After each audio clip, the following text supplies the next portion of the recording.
I'd like to call the meeting to order for Monday, October 2nd, 2023. Please rise for the pledge.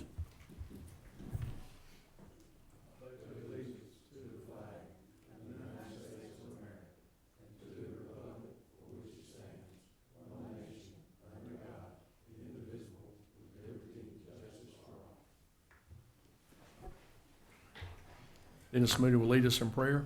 Let us pray. Heavenly Father, we thank you for this wonderful weather here on this fall day. We thank you for the many blessings that you've bestowed upon us. We ask you to be with those in our community that have lost loved ones, comfort them, and be with the ones that are sick and unable. Be with them, Lord. Watch over us and guide us and direct us. Be with our city employees, our first responders, and be with us through our meeting tonight. These things we ask in thy name. Amen. Amen. Thank you. Next item on the agenda, roll call. Please show all present here tonight. Next item on the agenda, public comment. No request for public comment. Next item on the agenda, approval of minutes. I entertain a motion to approve the minutes from September 5th, 2023. Have a motion from Rick Crawford. Is there a second? Second from Coach Cole. Any discussion or questions? All in favor say aye. Aye. Those opposed, motion carries.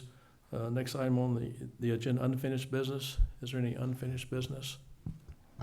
Next item, new business. Under new business, resolution 10-02-2023, a resolution authorizing the city of Dyersburg, Tennessee to participate in the TML Risk Management Pool Safety Partners Loss Control Matching Grant Program. We do this every year.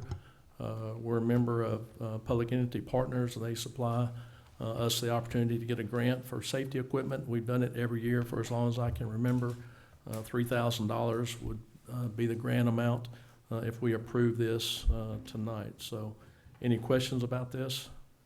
What's the match on it? No match. No, sir. No match. Any other questions?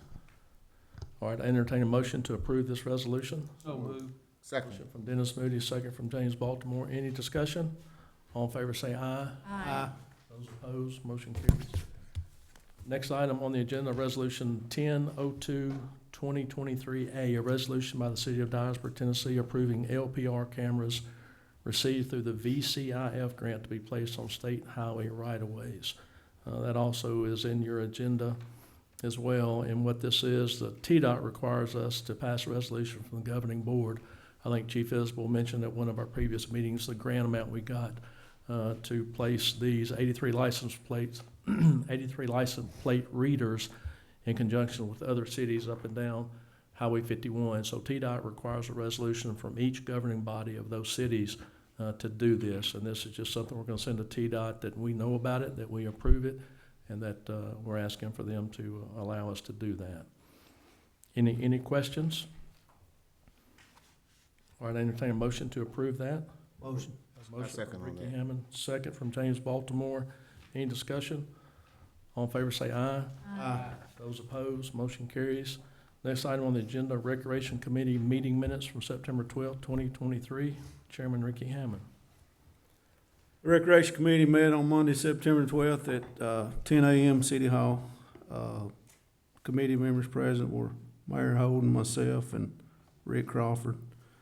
We had Ricky Roberts from the Activity Center, and of course Mr. Northcutt was there. Mayor Holden asked for nominations for chairman of the Recreation Committee. Alderman Crawford nominated me. Mayor Holden seconded this motion. All voted in favor. Director Roberts gave us an update on the current activities going on at the Dyersburg Soccerplex and the softball tournaments at the Recreation Center. With no further business, the meeting was adjourned at 10:35. Okay, thank you. Any questions about that meeting? All right, next item on the agenda, attorney invoice. There's 2 months on this attorney invoice for July 2023 and August 2023. The total amount for those 2 months, $5,300. Anybody have any questions about anything on the attorney invoice? Okay, entertain a motion to approve that. Have a motion from Rick Crawford, second from Vanetta Webb. Any discussion? All in favor say aye. Aye. Those opposed, motion carries. Next item on the agenda, Dyersburg Police Department Annual Report, Chief Steve Isbell. Chief?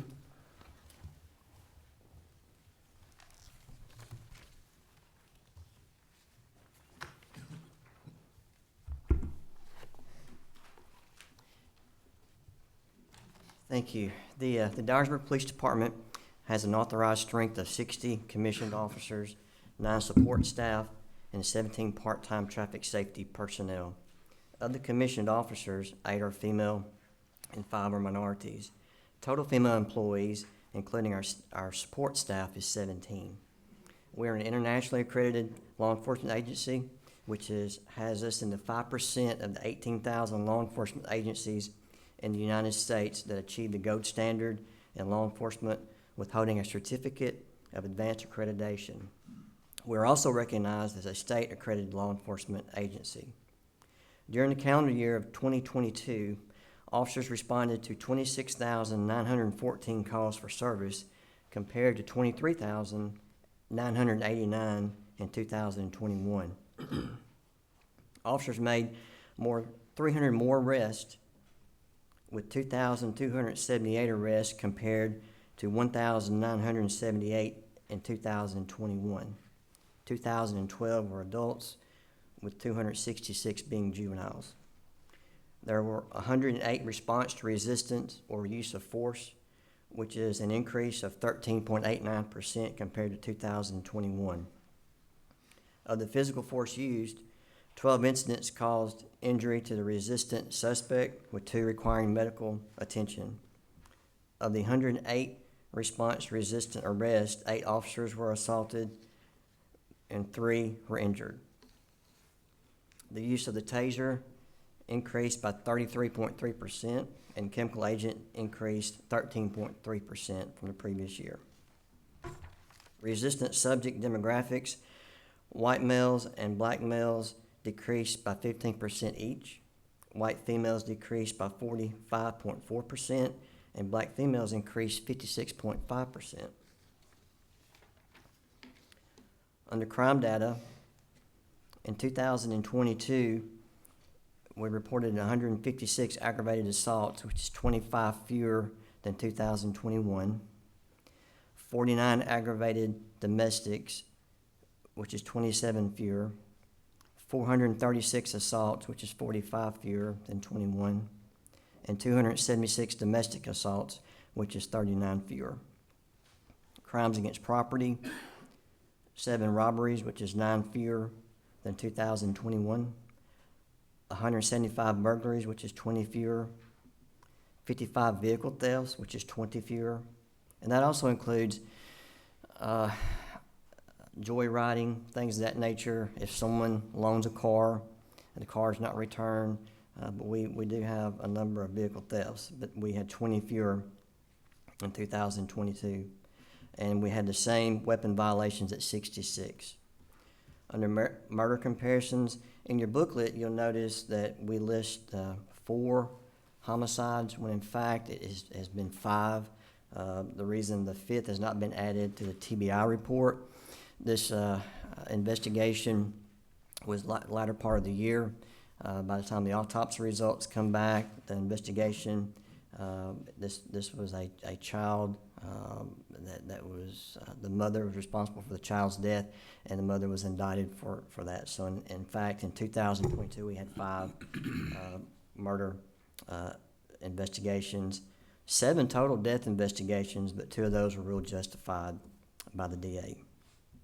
In 2021, we also had 4 homicides, and one was ruled justified.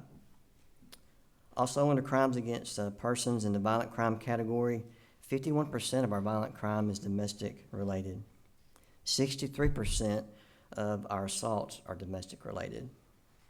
In murder account, 60% of our murders were gang association in 2022. Psychiatric calls and welfare checks, 1,006, which is an average of 20 a week that our officers responded to people in crisis.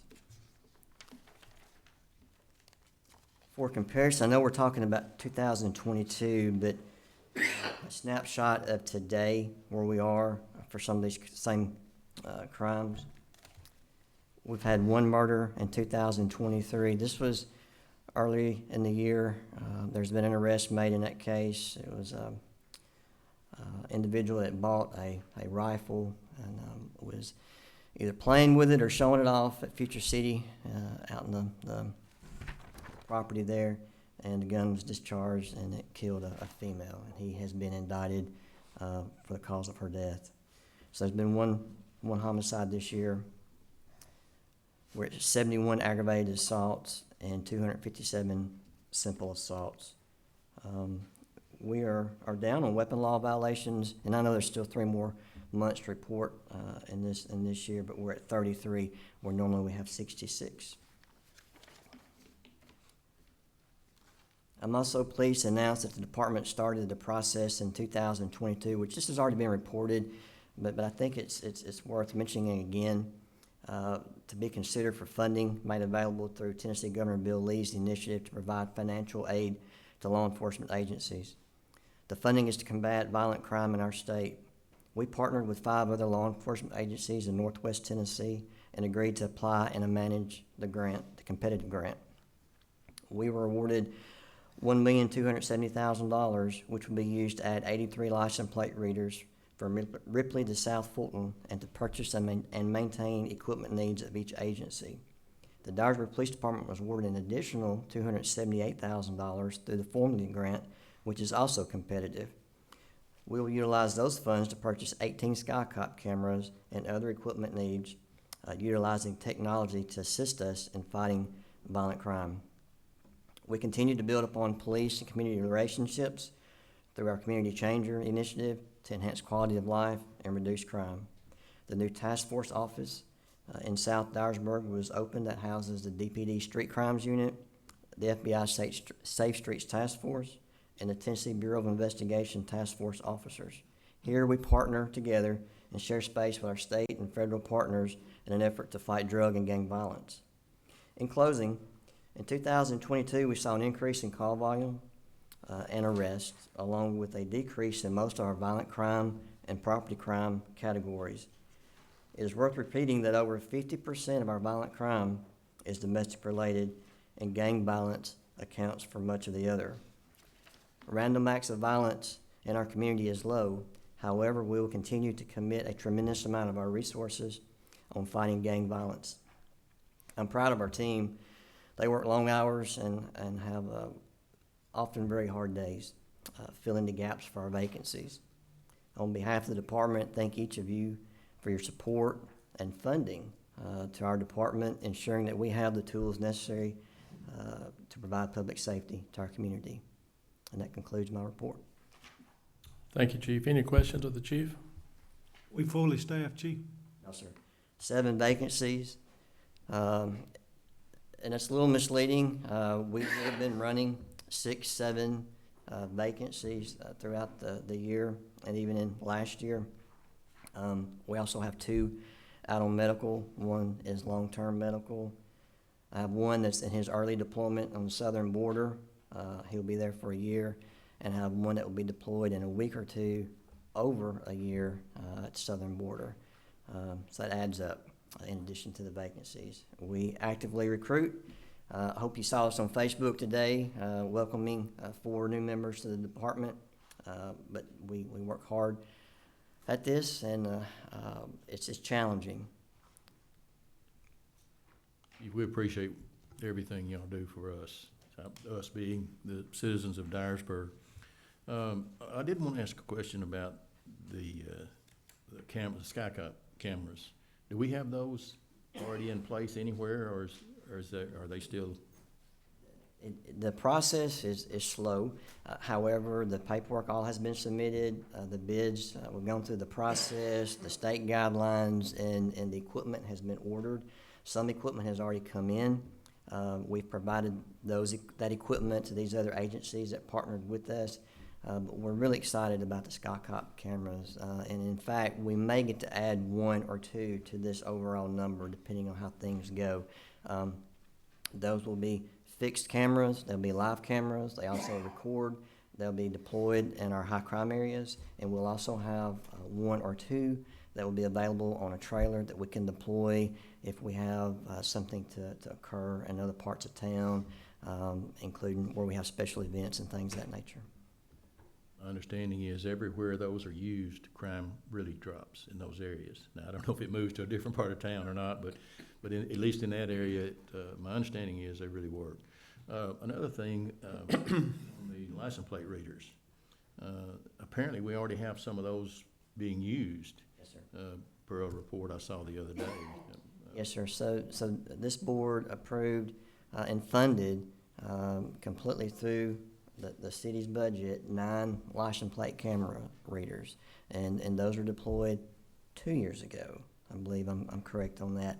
And this board also just approved the continued funding of those for this year. So we have those in place, and those are not on state right-of-ways. So we did not have to deal with the red tape of that, and because we needed them, and they have been a tremendous asset to us, and we're excited about the additional 83 that will be deployed along state right-of-ways to help us there.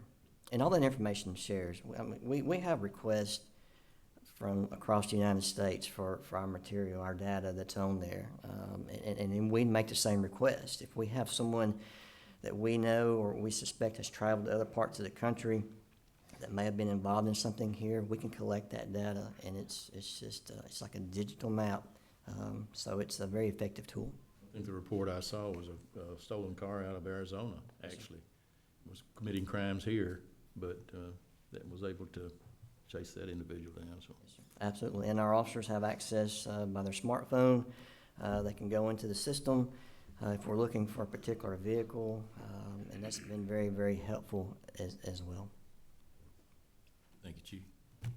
Thank you. Any other questions, the chief? Real quick, Chief. I noticed on our crime against property, the highest number there looked like shoplifting, and I know that affects our merchants. Are we doing anything, or are we trying to work with them to help them out? Because I imagine a lot of times, a lot of our merchants don't feel comfortable reporting stuff because it may not be a value that they want to go through that red tape. Are we doing anything proactive to work with them in any way? We do, and find that more and more places restrict their employees from even getting involved in shoplifting. I don't know if it's liability issues or what, but I believe we are down so far shoplifting in 2023 to date. We're at 195, and I think that's going to be a reduction from last year. All right, thanks, Chief. Appreciate you. Absolutely. Chief, I still get a lot of calls and comments about this thing around on social media or whatever about us being one of the top-rated crime cities. And I've heard you tell us many times, and I tell them the same thing. It's because we're one of the few cities that turns our statistics in. Is that correct? So, and I didn't include it in this packet because I have addressed this many times, and I'll be glad to provide this to you that you can use when you're asked about it. And this is coming directly from the FBI and the Tennessee Bureau of Investigation, the pitfalls of ranking. In the past, crime data has been used to compile rankings of individual jurisdictions and institutions of higher learning. These crude and/or incomplete analyses have often created misleading perceptions which adversely affect geographic entities and their residents. The FBI has a long-standing policy against ranking cities, counties, states, and universities or colleges on the basis of crime data alone, and the TBI concurs. Locals should not be ranked because there are many factors that cause the nature and type of crime to vary from place to place. TIBER statistics include only jurisdictional figures along with reported crime, clearance, or arrest data. Rankings ignore the uniqueness of each locale. I'll be glad to provide that to you so you can share that when you're asked that. But there are departments, and not so much in Tennessee. Tennessee does a really good job in reporting the crime. The Tennessee Bureau of Investigation does a fantastic job in collecting this data. The problem you get into with UCR, the Unified Crime Report, which is through the FBI, is there are a number of agencies, large agencies, that do not report their crime to the FBI. For instance, agencies as large as New York. agencies in California are not reporting their crime. So, and I'm not comparing that to the report that you're referring to. I'm just simply saying that the comparison, as this says, the crude collection of this data, they just do not recommend ranking cities. And you know, there's just absolutely nothing that we can do to control that other than know that what we report is accurate. It is what it is. You see the numbers, they have gone down. Do we have crime? Yes, we do. And it seems every year I provide this report, then I kind of get beat up on by some of the keyboard warriors that say I'm up here lying to you. And this is factual information that I'm giving to you. If we're number one in the state in 2023, we've had one homicide. So I hope that kind of helps answer your You question. did. Thank you, Chief. Before you leave, would you give us an update? I know they may have some more questions about some other things about Officer Clement, for the ones that may not even know what was going on. Sure. Officer Clements, or Detective Clements, is at home recovering from massive stroke. He's doing well. He has a road ahead of him, a recovery. But he and Laura and Phoenix, their son, are doing well, and we just really appreciate your prayers and support of Chris and his family. It's been a difficult time for them. When does this occur? It has been, Captain, a few weeks, a month. We got any fundraisers planned, anything going on, anything in the works? No, sir, not right now. We're, of course, working with the family, and we're there, and if there becomes a need for that, we certainly will. But I appreciate you. I'm sure Mayor get all that to us when it happens. Any other questions? All right, thank you, Chief. We appreciate you and appreciate the men and women of the police department, and, man, I know y'all work long hours. I know that. I talked to some of y'all the other night about 11:30 or so, and, man, I do appreciate it. I really do. Thank you. I failed to mention, some members of the command staff are here. Captain Billy Williams over criminal investigation, and I tell you, he's out on just about everything that we have to happen. He puts in a lot of long hours as well. Have Lieutenant Bill Danley, have Lieutenant Brandon Funderburk in the back, and that's a few members of the command staff here. The rest of them could not be here, but they're very supportive and they work hard. Thank you. Thank you, Chief. So as we remember Chris Clements in his journey also, let's don't forget about Stan Langley. I think there was an article in the paper this weekend about his battle with cancer, and I think this coming Friday night is the Relay for Life event. I think he's being maybe recognized there. He's the, I don't know exactly what it's called, but and Stan is a trooper. He really is, and I've seen him at some ball games, and it's good to see him out. And please remember him and his family through his battle and his journey as well. All right. Thank you all. Thank you. Next item on the agenda, bids, Greg Williams. That's in your packet as well. All of these were approved in the budget process. We don't need a motion on that. They were all under the budgeted amount. The only thing different from that are items number 2 and item number 5. That's the police department for the SWAT robot with the gas delivery system that's part of that VCIF grant. That's item number 2. And then item number 5 is also the police department with their gas delivery system.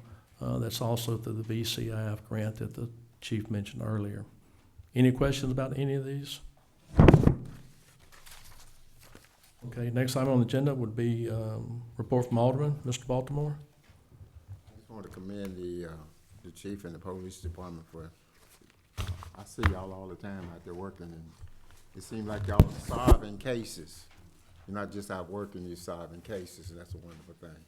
And the fire department, they do a wonderful job. Just this afternoon, because, I live close to the hospital, and I saw the helicopter go over my house. And so when the helicopter go over the house, you know that something bad has happened to somebody. So we want to be in prayer for those who are injured or who are sick. Okay, thank you. Edward? Coach Cole? No. Rick Crawford? Ricky Hammond. Yeah, Mayor, I've been informed that our golf team's heading to the state tournament. They I won want to the, recognize them, congratulate them. they won the region today, is that right? Yes. First time? Okay, cool. Anything else? Joey?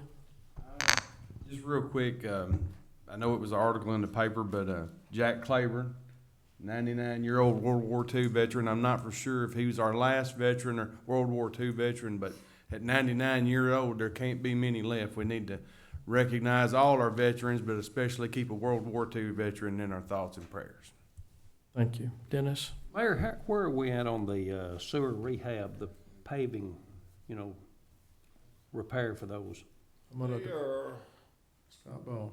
we've completed the first point repair project and they patched in all them. Now, the pipe bursting project that Portland Utilities is doing. They started back paving on those last week. I think they got East Court, Cherry, Lincoln, Fair Street, maybe Roberts. And I think they were doing East Tickle today. Couple more, Hillcrest maybe. And as the paving contractor is doing that work there, if there's city streets on the city street paving list that are close to that area, they're catching our streets too. I know they paved the east end of Cedar, I think last Thursday or Friday. I think Pioneer Road maybe today. I don't know if they got done with the whole thing, but there'll be a lot of paving going on from now till the time paving season's over with. Okay. But to answer your question about sewer rehab, we're about halfway through this rehab project. Okay, thank you. Thank you. Anything else, Dennis? Vanetta? No report.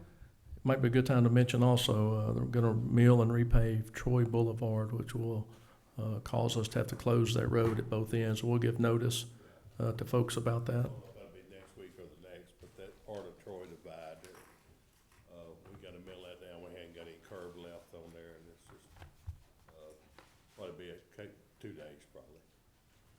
We'll give everybody ample notice. Okay, thank you. I handed out several bits of information. The first is the Activity Center, Dyersburg Youth Basketball. Sign-ups have started for that. I gave each one of y'all that. We're putting on our social media platforms as well. Games start December 2nd, I think, at the Activity Center. Pass out the codes enforcement report for the month of September to each one of y'all as well. Also, become a referee. I passed that out. So we have been in touch with the Tennessee State Soccer Association. We just completed week 4 of our youth soccer out there, which has gone really well at the new soccerplex, and I think everybody enjoys it. A lot of kids out there and parents and grandparents, but in order for us to host travel soccer tournaments, we need those folks that are certified by the Tennessee Soccer Association. So we're trying to do that. Training for that is Saturday, October 14th at the Dyersburg Soccerplex. We'll continue to put that out as well. Also handed out something that's been on our Facebook page several times, public notice about the county fire protection service that we have. This started really back in the 80s with county fire protection, and a lot of questions about that. And this is the notice that's been on Facebook, I guess. But so obviously city residents are going to be covered by the Dyersburg Police Department. There is no fee for those folks, no subscription fee for anybody in the city, as their taxes obviously help fund the fire department. We're going to respond to all those calls in city limits. What this specifically refers to are folks in the county with a 5-mile radius that are not within the city limits. If you want to, you can subscribe to our service. That means if you have a fire at your house and you are a subscriber to our service, we, the city Dyersburg Fire Department, will come out and help fight that fire. Again, this started in the mid-'80s.